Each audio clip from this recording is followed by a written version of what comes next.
everyone, welcome to Pino. In today's video, we will cover metric unit conversions. So I've laid out a few helpful mnemonics to aid with understanding this concept. And on the left-hand side here, I've listed the standard metric units with kilo, hecto, deca, deci, centi, and milli.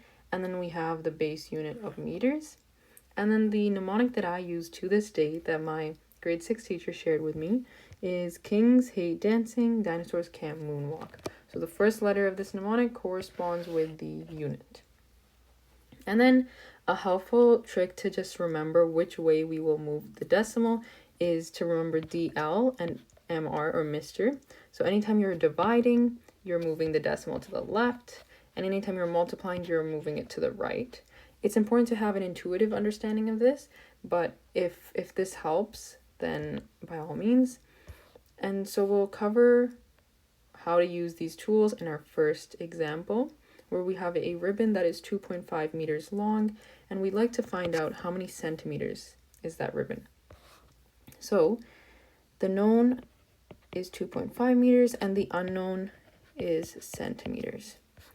So when we look at our chart here, we have the base unit of meters and we have to move down to get to centimeters. So anytime we're moving down, that means we're multiplying this number because we're starting off with a number and then we are going to get a larger number that's equivalent to it because centi is a unit that makes up meters. So we will multiply by 100 because the number of zeros corresponds to the number of times we have to move down. So this is 2 units down, right? And then, so we have 2.5 meters and we'd like to know how many centimeters that is. So essentially what we're going to do is write 2.5 and multiply that by 100. And that gives us, so we will write 2.5 times 100 and we will just move the decimal place 2 spots to the right. So 1, 2. So if we are to do that, we would get an answer of 250 centimeters. And this unit is very important, so please don't forget to write the unit.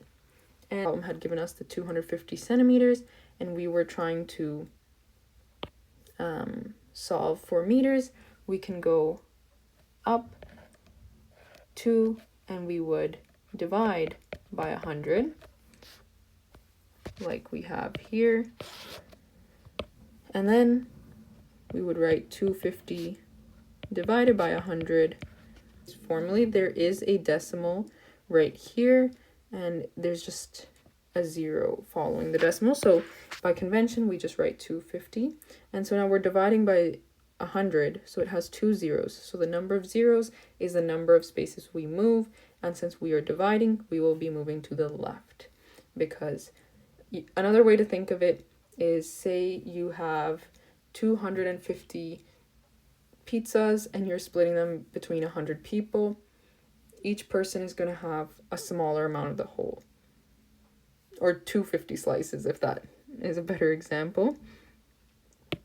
So then we will move 1, 2 to the left. So our final answer is 2.5 meters. And this could be a way to check your work as well. And that's what we had initially. So that means our conversion is correct. Now let's go over a question that is slightly different. So in question 2, we have a swimming pool that contains 3,750 liters of water. How many kiloliters is that? So liters is the standard unit in volume, so it would be here. And then we want to find kiloliters, so we have to move 1, 2, 3 up. So moving up corresponds to dividing, and that means we're moving to the left. So we would write 3,750 divided by 1,000. And we will be moving 3 to the left, so 1, 2, 3, and then our final answer will be 3.75, and the units are kiloliters. Okay, so now let's cover all of what we learned using a word problem.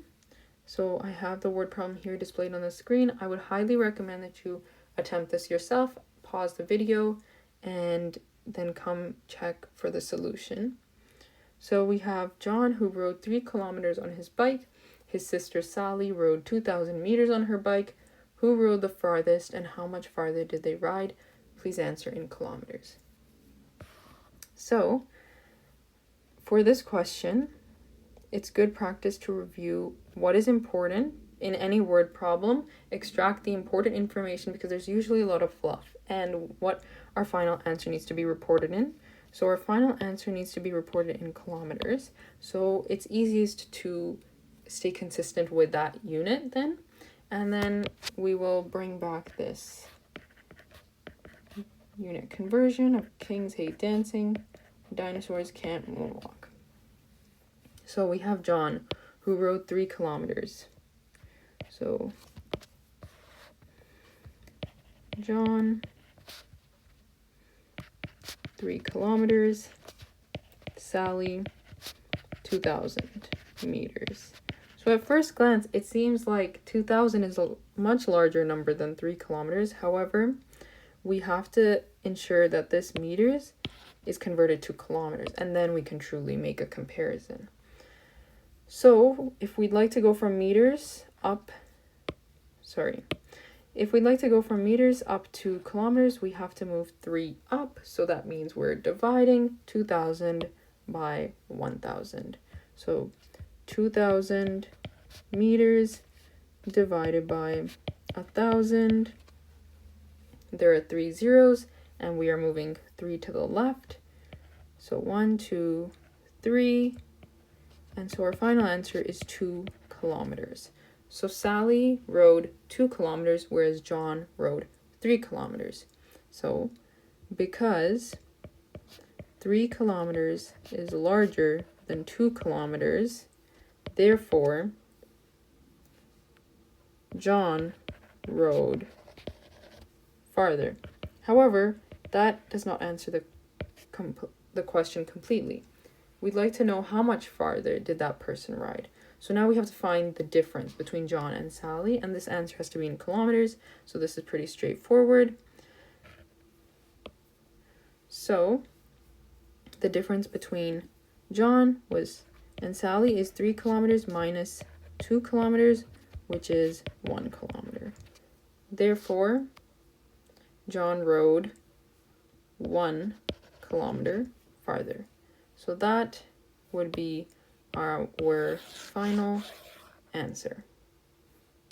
I hope this video was helpful. If you have any questions, please feel free to email, and my email is in the about of this channel, and I will be making more videos covering everything from the sciences to the math disciplines across all grades, K to 12. So stay tuned.